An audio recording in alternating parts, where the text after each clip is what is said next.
Hey, good morning, everybody. It's me, Nisi. Just wanted to come to you really quickly here and recap the conversation of the text that I read last night. Woke up this morning, I had that on my heart. It's probably about 5 a.m. And I was doing some scriptural reading, and I wanted to just recap what we talked about because I want to lay this out in a uniform fashion. So, I'm going to read off my laptop really quick here.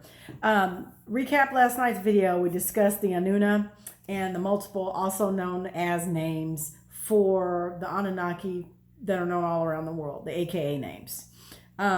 We also discussed how the council was formed due to the uprising of the Iggi, which is now known as the non-royal class of the Anunnaki. There were two types, royalty and non-royalty class of beings that came here.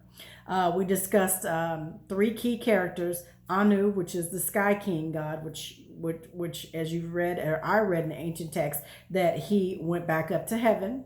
Enrul, which is the Enlil, which is the ruler of as the air, and then Enki, which would be the ruler of earth. And at some point during the course of the story, when I do the readings, you'll see that his title actually changed, and he was actually demoted from the earth to the water. So that's where you get Poseidon from, the three prongs, the trident.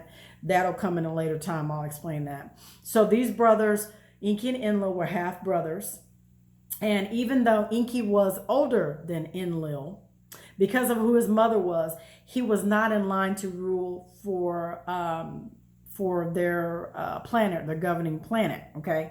And it's been said that they come from Nibiru, but I've also found some other evidence to state that the Dogon tribe in Africa has knowledge of beings that came here thousands and thousands of years ago that are from the star Sirius, the constellation. So it's now being looked at as though these beings were from Sirius and some of the other ones were from Orion. Okay, and not necessarily the Nibiru star system.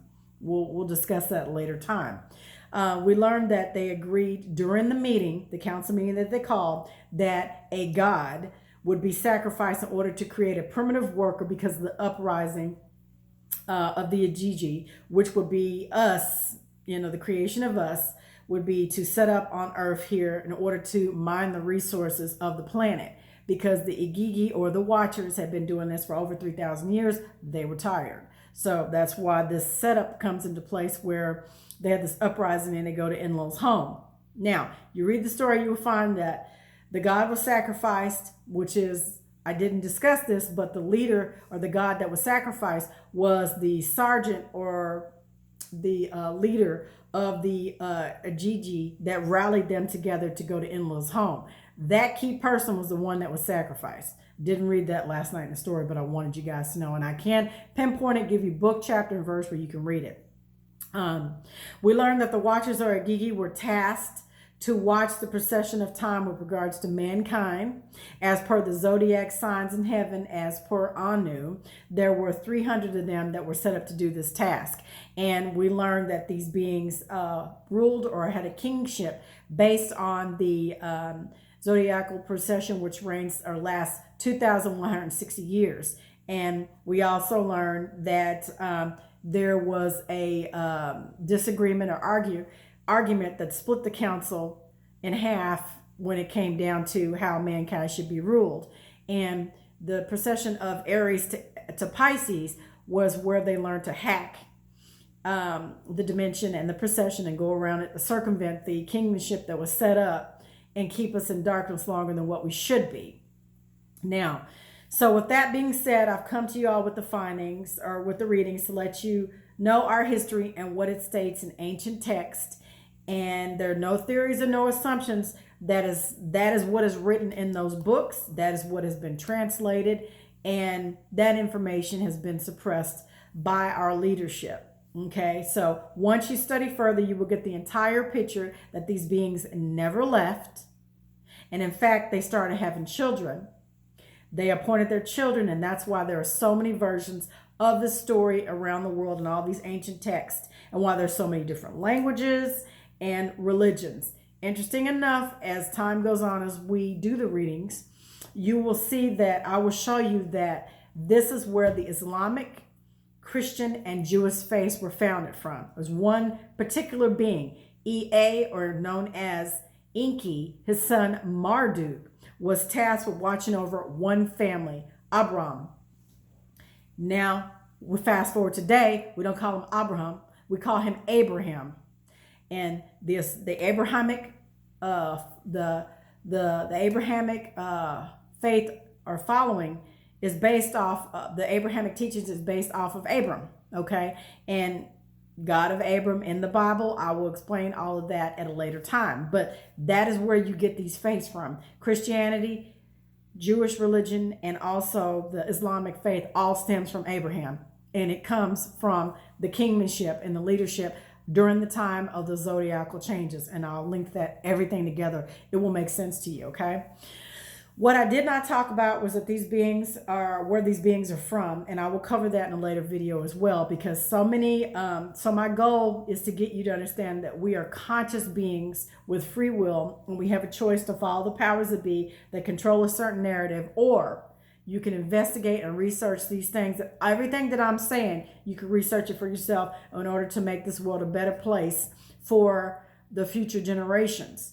Because if the information continues to be suppressed and people are not putting this together and starting to read and take notice of all these things that we've been taught, we're going to continue to make the same mistakes again, because we have elected officials in office. And I'm going to say they weren't elected, they were appointed. Okay, I'm just going to get over that and throw that out there. And I'm not theorizing on anything. I do know that once you start reading all this information and you see that there's a pattern, then you begin to understand that everything around us is not what it seems, and that everything is interconnected. Meaning, these creators never left. They're still here. Their lineage is still here. And there are very few wealthy families, there are 13 families that are direct descendants from these beings. And I dare say that they do have a few of these beings that have infiltrated the religion and the church. As you see, they were set up because of that. So we're trying to get back to the infinite creator. Everyone wants to go to heaven. Everybody wants to ascend. But what you have to understand is that thousands of years ago, if I was to discuss all this information that I'm talking to you now, I would have been hunted down and killed, thrown in the lion's den, or probably burned at the stake, or hung on a cross. Seriously, a tree. But they killed everyone at that time frame who knew this knowledge and who understood what was going on as a means of control. So they came out with a narrative which they cleverly put together in one book, and they didn't put all of the information, they didn't make it readily available. And they've tried to handpick and piece together a book, which is what we have today. And they've given us a set of rules and a set of scriptures to abide by. But the thing that you have to understand is there's more than one, and there's missing pieces to that puzzle.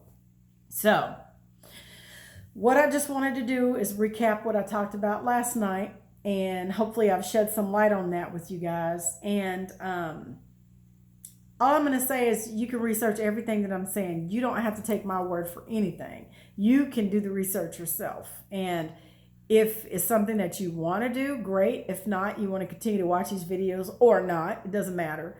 I'm putting it out there in hopes that either 1 or 2 or 3 or 5 of you actually stop and think about what I'm saying and start researching this stuff for yourself. Don't take my word for it, and don't take anyone else's word for it. What we've been taught is not completely everything that's ever been written. And so with that being said, the texts are there for you to read, and the tablets are sitting in museums. And Oxford and UCLA, as well as several other prestigious organizations, have actually done the translations on the tablets. So you have the version which we're taught, and you have the version that's actually written in stone. That's all I'm going to say. Anyway, you guys have a great day, and thank you for joining me. I love you guys, and please remember, be the change that you want to see all around this planet, because it is up to you and I to make a change for the better. I love you guys, and have a great day. Bye.